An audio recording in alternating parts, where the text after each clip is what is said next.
अस्सलाम वालेकुम students. It's lecture number 26 और एक्सरसाइज 4B के लास्ट 3 क्वेश्चन रह गए थे और एक्सरसाइज 4B हम कर रहे थे।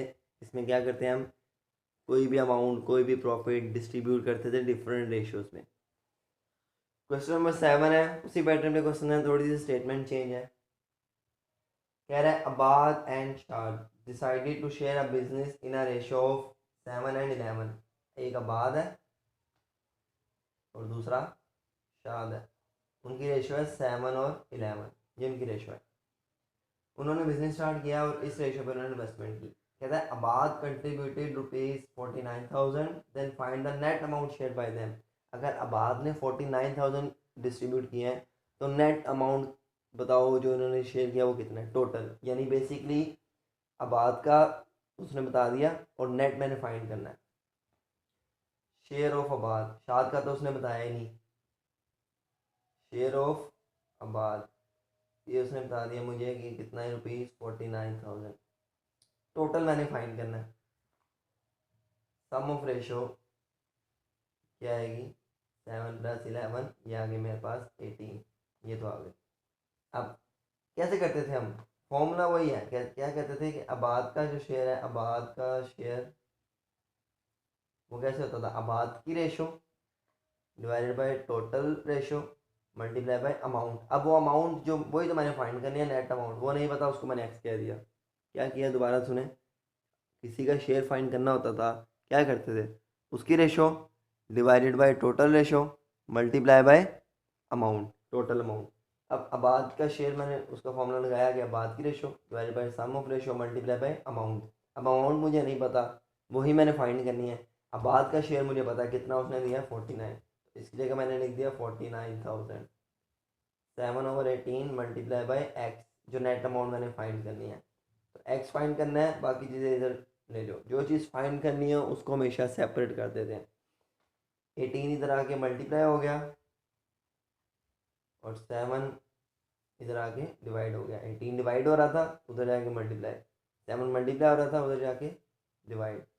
एक्स आपने फाइंड करना है, 7 कट हुआ, 7 7 था 49। एक्स आ गया मेरे पास 7,000 मल्टीप्लाई बाई 18। 7,000 को 18 से मल्टीप्लाई कर दो, 126। और ये आ गया मेरे पास नेट अमाउंट, आ गया मेरे पास ₹126,000। ये मेरा फाइनल आंसर आ गया। ठीक है, वैसे हम ये फाइंड करते थे टोटल अमाउंट हमें दी होती थी, इसमें ऑपोजिट है, उसने टोटल अमाउंट पूछ लिया और आपको एक का शेयर बता दिया, सिंपल। ठीक है, और उसने पूछा तो नहीं है, लेकिन अगर वो पूछता कि शाद का शेयर बताओ तो क्या करते, टोटल ये है उसमें से आप बाद का माइनस कर दो तो बाकी कितना आ जाता ना शाद का। ऐसे ही ना, दो बंदों ने इन्वेस्टमेंट किया ना, टोटल 1,26,000 है। 49 तो शेयर किया आबाद ने, तो शाद का फाइंड करने के लिए उसमें से वो माइनस कर दो। लेकिन उसने ये पूछा ही नहीं, जस्ट आप लोगों को एक्स्ट्रा एक चीज़ बता रहा हूँ।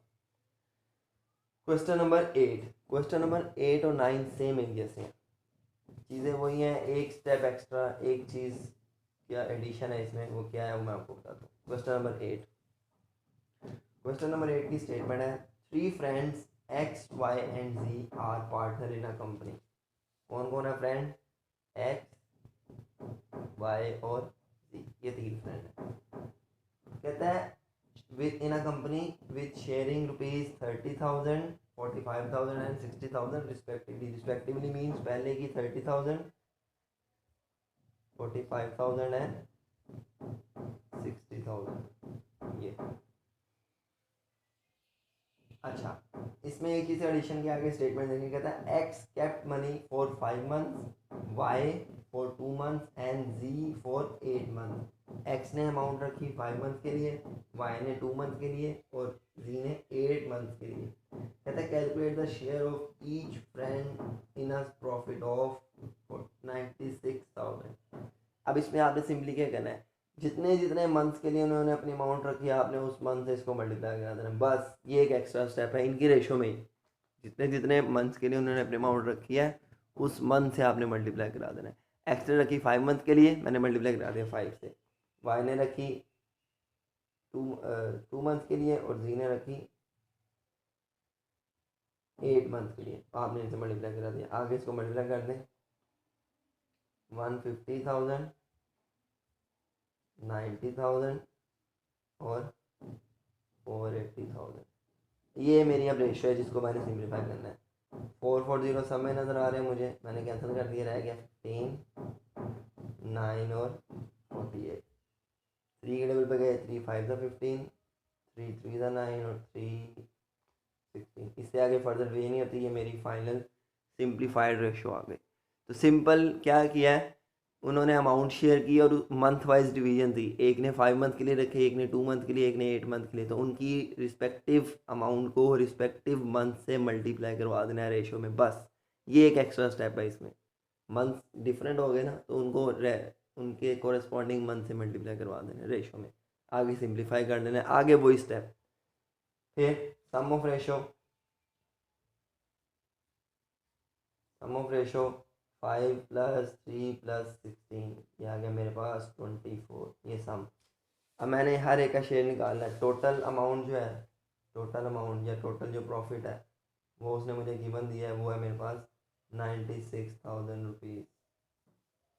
तो मैंने each share of profit of each person या ईच इन्वेस्टर निकालना है। प्रॉफिट ऑफ एक्स कैसे होता है, एक्स की रेशो कैसे करते हैं, प्रॉफिट ऑफ एक्स निकालना है, एक्स की ratio divided by sum of ratio multiply by amount. Profit of Y find करना है, वाई की ratio divided by total ratio multiply by amount. और प्रॉफिट ऑफ जी फाइंड करना है, तो जी की ratio divided by total ratio multiply by amount. ठीक है, अब इसको सिंप्लीफाई कर लेंगे हम। ये आ गया मेरे पास 24 4 96, 4,000 × 5 20,000 रुपीज़ पहले का आ गया। प्रॉफिट ऑफ एक्स का आ गया 20,000। इसको किया 24 4 96 रुपीज़ 12,000। ये सेकंड का आ गया वाई का, और इसके लिए 4,000 को 16 से मल्टीप्लाई किया, रुपीज़ 64,000। ये मेरा थर्ड का प्रॉफिट आ गया। और चेक किया था कि इन तीनों को आप एड अप करेंगे तो वापस 96 ही बनेगी, ये चेक था आज। तो ये क्वेश्चन नंबर 8 भी हो गया। जस्ट एक एक्स्ट्रा स्टेप क्या था, वही उसी पैटर्न से हुआ जैसे हमने कल क्वेश्चंस किए थे कि किसी का भी प्रॉफिट को डिफरेंट अमाउंट में डिस्ट्रीब्यूट करना है, तो ratio of that person divided by total ratio multiply by total amount profit, जो भी कुछ उसी पैटर्न पे ये हुआ है। जस्ट इसमें रेशियो के केस में एक एक्स्ट्रा स्टेप हुआ है, वो ये कि हमने रेशियोज़ को उनके कॉरेस्पॉन्डिंग मंथ से मल्टीप्लाई करवा दिया, क्योंकि मंथ वाइज कैटेगराइज थे। सेम इसी पैटर्न पे क्वेश्चन नंबर 9 है, सेम इसी पैटर्न। अच्छा, क्वेश्चन 9 की स्टेटमेंट सुनिए। इसमें छोटा सा एक ट्रिक है। क्या, mister Faraz and mister Bilal are partner in a business. पहला फराज है, दूसरा Bilal. Mister Faraz and mister Bilal are partner in a business with investment rupees 35,000 and 50,000 respectively. Faraz का 35,000 है और बिलाल का 50,000 है रिस्पेक्टिवली। ठीक है, कहता है after 7 month mister Bilal decided to withdraw his amount. Bilal ने तो 7 माह तक अपनी अमाउंट रखी और निकाल ली। 7 माह, इसके तो पता लग गया 7 month. In the same month, उसी महीने जब बिलाल ने निकाली तो मिस्टर फुरकान ज्वाइन, नया बंदा आ गया फुरकान। बिलाल ने अमाउंट निकाल ली और फुरकान ने बिजनेस को ज्वाइन कर लिया। Mister Furqan join the business with investment of rupees 42,000। उसने 42,000 इन्वेस्ट करके बिजनेस स्टार्ट कर दिया। Find the share of each person if the profit amount is rupees 84,000। Profit amount 84 है at the end of year. ये line important है, at the end of year, 1 साल के बाद। अब 1 साल का मतलब है कितने मंथ, 12 मंथ। 7 मंथ के लिए बिलाल ने अमाउंट रखी, निकाल ली, उसके बाद इसने ज्वाइन किया, तो टोटल मंथ है 12, 1 ईयर का मतलब 12 मंथ। 7 के लिए इसने रखी, तो फिर इसकी इन्वेस्टमेंट कितनी हुई 5 के लिए, क्योंकि 7 मंथ तो इसकी अमाउंट रही। जब इसने निकाल ली तो फुरकान ने अपनी इन्वेस्टमेंट की, तो पीछे कितने मंथ रह गए थे ईयर पूरा होने में 5 मंथ। तो इसकी अमाउंट रही 7 मंथ के लिए, इसकी अमाउंट हो गई 5 मंथ के लिए। और फराज ने अपनी अमाउंट को कुछ नहीं किया, उसकी अमाउंट पूरा साल इन्वेस्टेड रही, तो इसकी अमाउंट मल्टीप्लाई हो जाएगी 12 से, 1 ईयर के लिए इसकी रही। ठीक है, थोड़ा सा मंथ फाइंड आउट करने पड़ने थे हमें इसमें।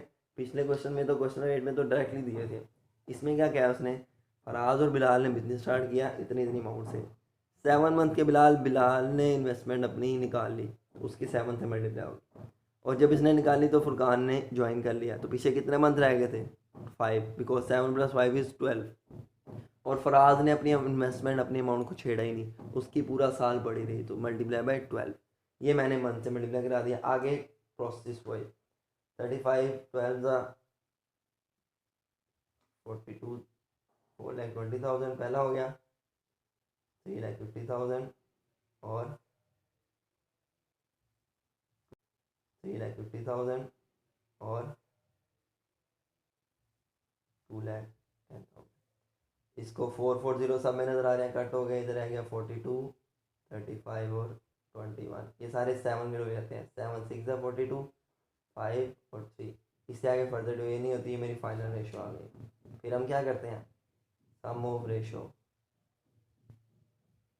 6 + 5 + 3, ये आ गया मेरे पास 14। ठीक है, अब ये आ गया मेरे पास 14। फिर जो टोटल प्रॉफिट है जो मैंने इन तीनों में डिस्ट्रीब्यूट करना है वो कितना है, वो उसने मुझे बताया, वो कहता है ₹84,000 है जिनको आपने डिस्ट्रीब्यूट करना है ये अमाउंट। तो हर एक का प्रॉफिट निकालेंगे। Profit of Faraz, profit of दूसरा है बिलाल, और तीसरा है प्रॉफिट ऑफ फुरकान। तो फराज के लिए फराज की ratio divided by total ratio, total कितनी आई है 14, मल्टीप्लाई बाय अमाउंट। बिलाल के लिए बिलाल की ratio divided by total ratio multiply by amount. Furqan के लिए फुरकान की ratio divided by total ratio multiply by amount. Method वही, इसका आंसर आएगा 14 6,000 कटिंग हो गए, मल्टीप्लाई बाय 6, ये आ जाएगा 36,000 रुपीज़। पहले का ये आ गया, दूसरे का 30,000 रुपीज़, सेकंड का जाएगा, कटिंग हुई है 14 को ऐसे किया, 6,000 बचा, मल्टीप्लाई करा दिया 5 से। और इसी तरह फाइनल इसका ये आएगा 18,000 रुपीज़। मेरे पास स्पेस कम है तो मैंने यहाँ से लिख दिया। ठीक है, तो सेम उसी पैटर्न पे क्वेश्चन है, क्वेश्चन नंबर 8 और 9 बिल्कुल एक जैसे हैं, बस क्या है रेशियोज को मंथ से मल्टीप्लाई करा देना कॉरेस्पॉन्डिंग, और आगे पैटर्न वही जैसे हम पहले क्वेश्चन करते आए हैं। तो ये आप लोगों की एक्सरसाइज पूरी हो गई है 4B। ठीक है, फिर बता रहा हूँ ये पूरा यूनिट फाइनेंशियल अरिथमेटिक, इसकी हर एक्सरसाइज एक दूसरे से मुख्तलिफ है, कोई एक्सरसाइज आपस में लिंक्ड नहीं है। तो एक्सरसाइज 4B कंप्लीट हो गई, जो हमारे पास रिलेटेड थी रेशियोज के क्वेश्चन से, किसी की अमाउंट, किसी का प्रॉफिट, किसी का शेयर कैसे डिस्ट्रीब्यूट होता है डिफरेंट रेशियोज में, इसमें हमने वो चीज़ सीखी है। और फर्स्ट क्वेश्चन में हमने प्रोपोर्शन के क्वेश्चन किए, direct proportion, direct relation, inverse proportion, inverse relation. ठीक है, वो एरोज ऊपर नीचे वाले। इसके बाद एक्सरसाइज 4C, इसके बाद हमने एक्सरसाइज 4C करनी है, लेकिन उसके करने से पहले मैं आपको एक चीज़ इसमें बता दूं। एक्सरसाइज 4C आपके अभी क्वेश्चन नहीं कर रहा, इसका इंट्रोडक्शन देने लगा हूँ आपको। एक्सरसाइज 4C में आपके पास क्वेश्चन है इनहेरिटेंस के, और इनहेरिटेंस विरासत, ये वो एक चीज़ है जिसका जिक्र अल्लाह ताला ने कुरान पाक में भी किया है। कुरान पाक में डिसाइडेड एक हिस्से हैं, डिसाइडेड प्रोपोर्शन है, अल्लाह ताला ने डिसाइड किए हैं कि कोई फोत होता है उसकी प्रॉपर्टी उसके बीवी बच्चों में उसके रिलेटिव्स में कैसे डिस्ट्रीब्यूट होती है। ठीक है, ये चीज़ गौर से सुननी है क्योंकि ये सारे इसके 6 क्वेश्चन है, 6 से 6 इस चीज़ पे बेस्ड है। एक छोटी सी चीज़ है, कुरान पाक में सूरह निसा में अल्लाह ताला ने ये सारी डिस्ट्रीब्यूशन बताई हुई है कि कोई किसी की प्रॉपर्टी, उसके अगर बीवी बच्चे जो भी उसके आगे हैं तो वो आगे कैसे डिस्ट्रीब्यूट होती है। सबसे पहले आपने देखना होता है कि उसने जब कोई शख्स फोत हुआ है, मैं आपको एग्जांपल से समझाऊंगा लेकिन पहले आप सुन लें। एक शख्स फोत हुआ है, उस उसने लेट सपोज वो फोत हुआ, उसकी टोटल उसके पास जब वो फोत हुआ तो उसके बैंक बैलेंस था 5 लाख रुपीज़। एक एग्जांपल दे रहा हूँ, 5 लाख रुपीज़ उसका बैंक बैलेंस था। सबसे पहले आपने ये देखना है कि उसने किसी का कर्जा तो नहीं देना, किसी के कोई पैसे तो नहीं देने, इसको कहते हैं डेप्ट। आपने सबसे पहले देखना है कोई डेप्ट तो नहीं है उस पर, इसने किसी का कोई कर्जा तो नहीं देना। फॉर एग्जाम्पल उसने किसी के 50,000 देने, 20,000 देने थे, चलो उसने 20,000 किसी के वापस करने थे। एक तो ये चीज़ हो गई। फिर उसको उसके बरियल एक्सपेंसेस, उसको कफन दफन के अखराजात जो हैं उसको कहते हैं बरियल एक्सपेंसेस या फनरल एक्सपेंसेस। उसके जो फोत होने के बाद उस पर जो खर्चा हुआ, उसके कफन दफन के अखराजात, लेट सपोज वो हैं 30,000 फॉर एग्जांपल। ठीक है, आपने ये दो चीज़ें सबसे पहले देखनी है, ये तो नहीं है। अगर तो है तो आपने इस अमाउंट में से ये डिडक्ट कर देनी है। अगर नहीं है तो यही अमाउंट आगे बीवी बच्चों में डिस्ट्रीब्यूट हो जाएगी डायरेक्टली। अगर तो एक्सपेंसेस हैं पहले वो माइनस होंगे उसकी प्रॉपर्टी में से, जो बाकी बचेंगे वो आगे बीवी बच्चों में जाएंगे। अगर नहीं है, ना उसने किसी का कर्जा देना है, ना उसके कोई बरील एक्सपेंसेस, कोई भी ऐसी चीज़ है, तो फिर वो डिडक्शन नहीं होगी। अगर हैं तो आप माइनस कर देंगे। फॉर एग्जांपल 20,000 उसने किसी के देने थे, 30,000 उसका बरियल एक्सपेंसेस हो गया, तो उसके पास रिमेनिंग जो उसका बैलेंस रह गया वो कितना रह गया, 5 लाख में से आपने ये 20,000 और ये 30,000 माइनस कर दिए, तो ये आपके पास रह गया फॉर एग्जांपल 4,50,000। ये आपके पास ये पैसे हैं जो आगे उसके बीवी बच्चों में जाने। फिर उसके बाद हिस्सा जब देने लगते हैं ना, जब किसी को उसकी प्रॉपर्टी डिस्ट्रीब्यूट करने लगते हैं, तो प्रॉपर्टी में पहला हिस्सा बीवी का होता है, वाइफ का।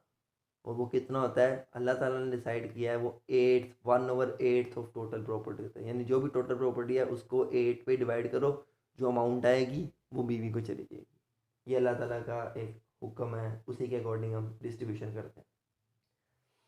तो शेयर ऑफ वाइफ जाता है सबसे पहले, विडो, वाइफ तो नहीं रही अब, विडो बेवा, वो निकलता है। जो भी प्रॉपर्टी है ना, आपने सिंपली उसको 8 पे डिवाइड कर देना, ये अल्लाह की डिसाइडेड रेशो है।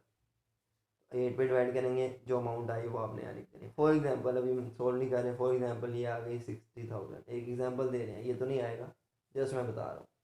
फॉर एग्जांपल 60,000 आ गई।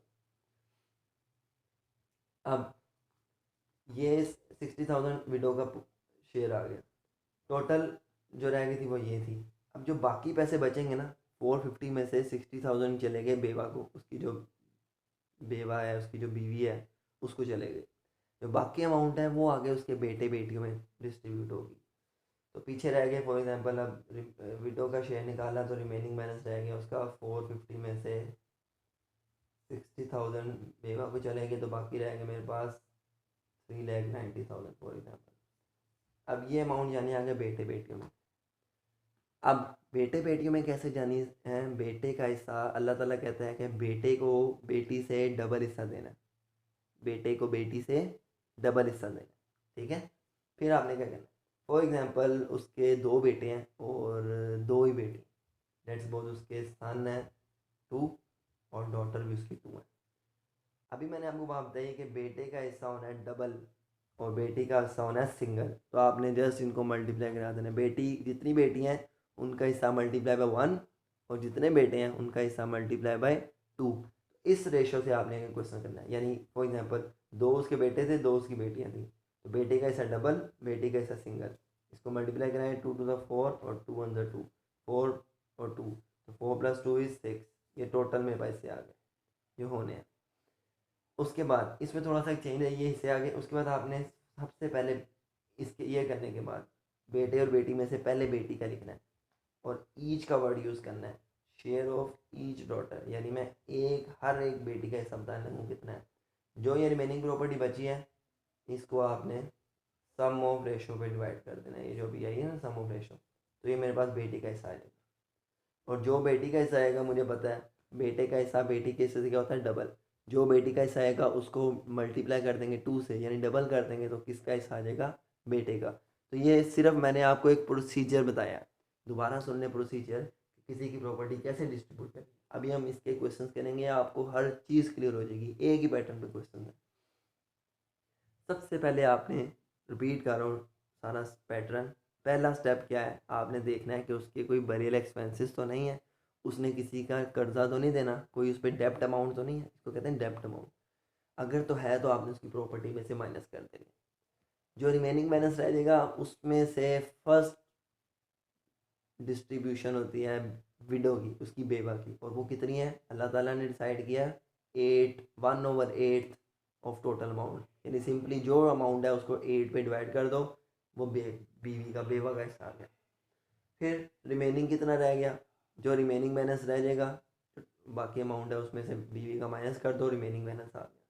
उस रिमेनिंग बैलेंस को आगे बेटे बेटियों में डिस्ट्रीब्यूट करेंगे, और जितने बेटे हैं उनका हिस्सा मल्टीप्लाई बाय 2, जितनी बेटी हैं उनका हिस्सा मल्टीप्लाई बाय 1।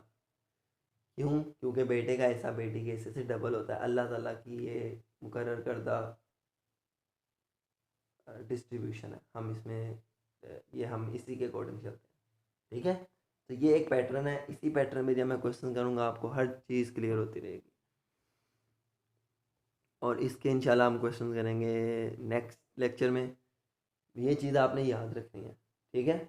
इसी पैटर्न पे हम लोग इंशाल्लाह क्वेश्चंस करेंगे। ओके, अल्लाह हाफिज़।